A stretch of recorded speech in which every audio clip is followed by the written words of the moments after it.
What's going on, guys? Seth here from Team Union Seth, back as your coach of the Philadelphia Fearows for our Week 3 matchup in the RPL, the Reborn Pokemon League, against the Cleveland Infernapes. So I believe at this point they are 2-0, as we are 0-2. So we've gotten off to a little bit of a rocky start, and they have done pretty well. But looking at my team, as you guys know, I have the Skarmory, Cresselia, Darmanitan, Tornadus Incarnate, Serena, Rotom, Suicune, Nidoqueen, Goodra, Purugly, and Megalophony. And the Infernapes are rocking the Kyurem Black, Alolan Ninetales, Swampert, Cobalion, Drapion, Swoobat, Zapdos, Dhelmise, Sigilyph, Alolan Marowak, and Mega Sharpedo. So definitely some scary threats. Things like the Kyurem and the Sharpedo are his main offensive threats that can be really, really scary if they do certain things. Alolan Ninetales obviously can set up the Aurora Veil and be a real pain in the butt there. Cobalion's pretty fast and can do some decent work. He has a few different rockers. He has the Marowak, the Swampert, and the Cobalion, so definitely he'll probably be looking to get up rocks. The Zapdos can be pretty annoying with its tremendous bulk. The Sharpedo getting speed boost up because it doesn't have to Mega Evolve first turn. It just has to hold the Mega Stone. So that getting speed boost up can be pretty scary and terrifying in general. So this week, or the last few weeks, in not only this league but in a few of my other leagues, I felt like I've not been prepping very well. I haven't been spending much time and really paying attention to my builds. And this week I really decided to bear down and get focused and really work hard on making sure my builds are the best they can be. So that's exactly what happened, and I'm feeling a lot more confident with the team. I feel like we're prepared for more. We're kind of prepared for everything at this point. So let's get right into the team. So start off, we have our Darmanitan with the Choice Scarf and Sheer Force with U-Turn, Flare Blitz, Superpower, and Stone Edge. 208 in HP, 252 attack, 4 in special defense, and 44 in speed with an Adamant Nature. The speed allows us to outspeed everything on his team with the Scarf, as well as we outspeed a defensive Zapdos without the Scarf. So if the Scarf gets knocked off by the Drapion or something, we still outspeed a defensive Zapdos, so no speed invested Zapdos, and we can do a good amount of damage with the Stone Edge. So this set is mainly just to have U-Turn for momentum, be faster than this whole team, and threaten some things out. We have Superpower for things like the Kyurem, we have Flare Blitz for the Cobalion, and for just general stab. U-Turn's pretty good for the Sharpedo, and like I said, just for general momentum. And then Stone Edge is mainly there for the Zapdos. So definitely looking forward to this thing. We have pretty good coverage for his team, and I think Darmanitan can put on a good amount of pressure this match. Next up, we have Bugs, our Megalophony with the Lopunite and Limber before it Mega Evolves. This week with Agility, Power Up Punch, Return, and Drain Punch. 56 in HP, 28 in attack, 252 in defense, and 172 in speed. So this speed allows us to outspeed his Alolan Ninetales, so the fastest mon on his team without any boost is the Alolan Ninetales at 109.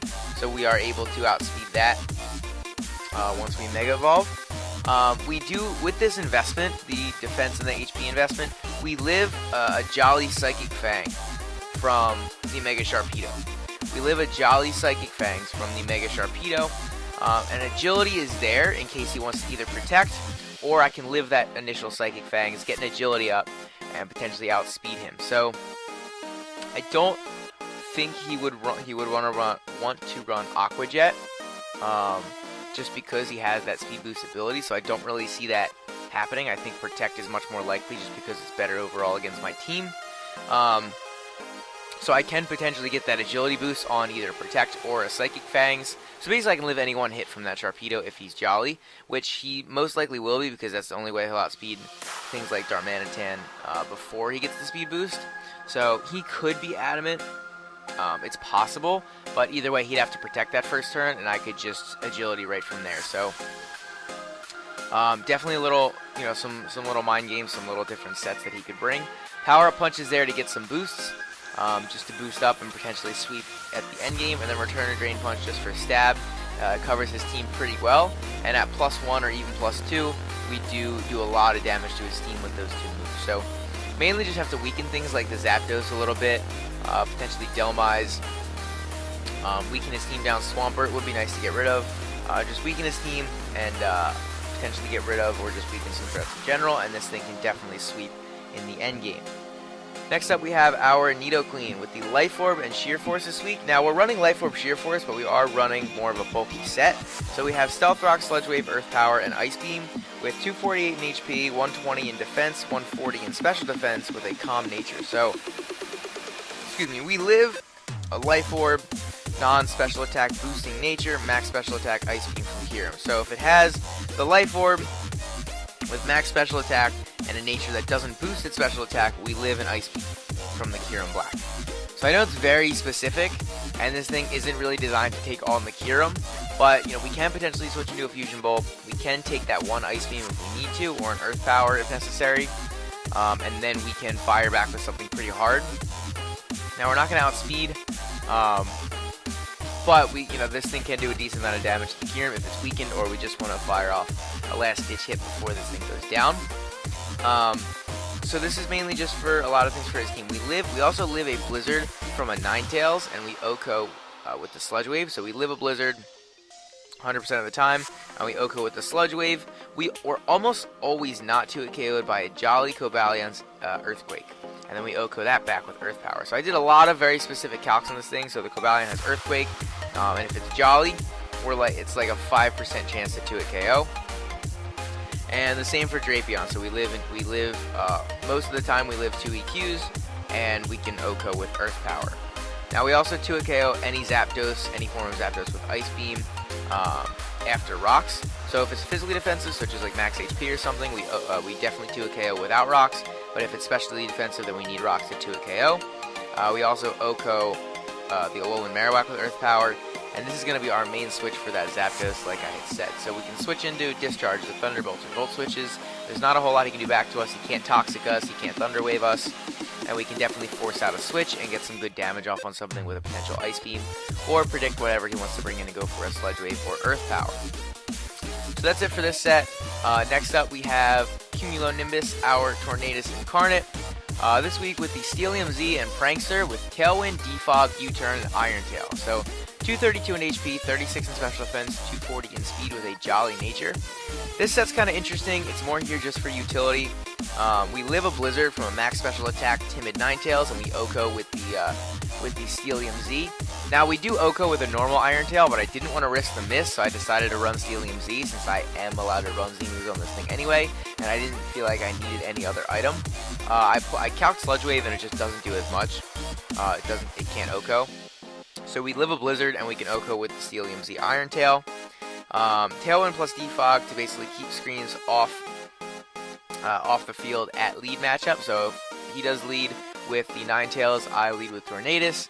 I can, if he wants to get up his Aurora Veil, I can potentially Defog that away. I can Tailwind off the lead to get speed boost. I can Steelium Z that thing. I can really do whatever I want because I know I do live the Blizzard.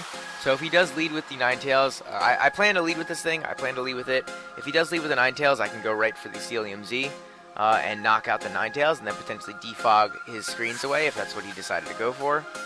So that's really, really nice. U-Turn is just there mainly for momentum and getting some switching around a little bit. And we also just Tailwind is mainly there for just team support against the Mega Sharpedo. So that Mega Sharpedo can be really scary if it gets a speed boost. So getting this Tailwind up is really important for Mons like the Nidoqueen or even the Darmanitan. Being able to still outspeed that thing even if it gets a boost or two, and potentially win from there.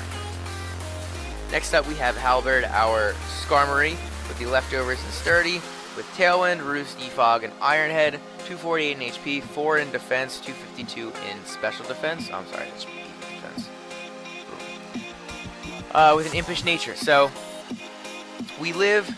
with this thing, we live 2 Blizzards from a max special attack Timid Ninetales and OHKO with Iron Head. Tailwind and Defog, again,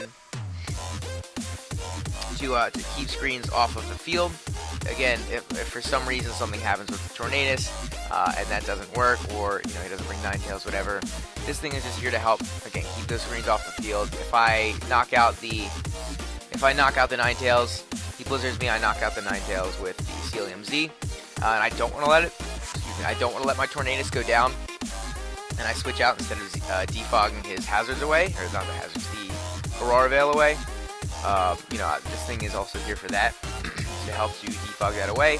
Also here for Tailwind support against the Sharpedo. I think that's really, really important for the team is to have that Tailwind support. And this thing lives 2 crunches from a Jolly Sharpedo. So if he's Jolly, we live 2 crunches all the time. And you know, we can defog, we can Tailwind. Tailwind is probably the most likely play if we are facing the Mega Sharpedo. We would potentially maybe Iron Head first turn or defog, and then second turn Tailwind. And just think about trying to wear that thing down or set up the rest of the team to beat it. But that's pretty much why Skarmory's here to, you know, Tailwind, defog, stay in, be annoying, take on some of his potential physical threats like the Swampert, the Cobalion to take a hit from, Drapion is not bad. So just in general being annoying and taking some hits.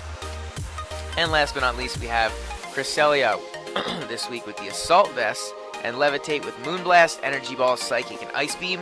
We have 248 in HP, 252 in defense, 8 in special defense with the Calm Nature. So we have that special defense boosting nature to take advantage of that high special defense.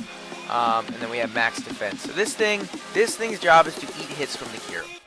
This thing's job is to eat hits from the Kyurem because we can take Ice Beams from the special side, we can take Earth Powers, and we can also take things like Fusion Bolt or potentially a Z Free Shock.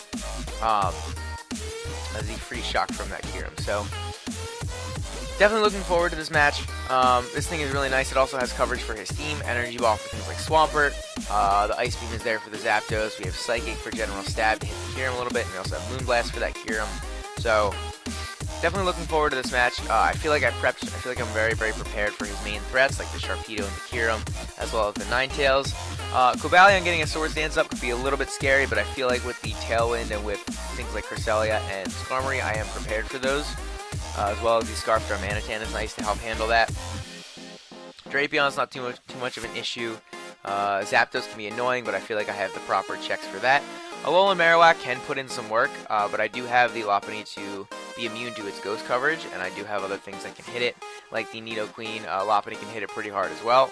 So I feel like I am well prepared for his team and anything he wants to bring, and I am really excited to play this match. So that is it for this one, guys. Let me know what you guys think. Tell me in the comments below if you think there's anything I could have done different, anything I should have brought or shouldn't have brought. But other than that, don't forget to leave a like and subscribe, and I will see you guys in the next one.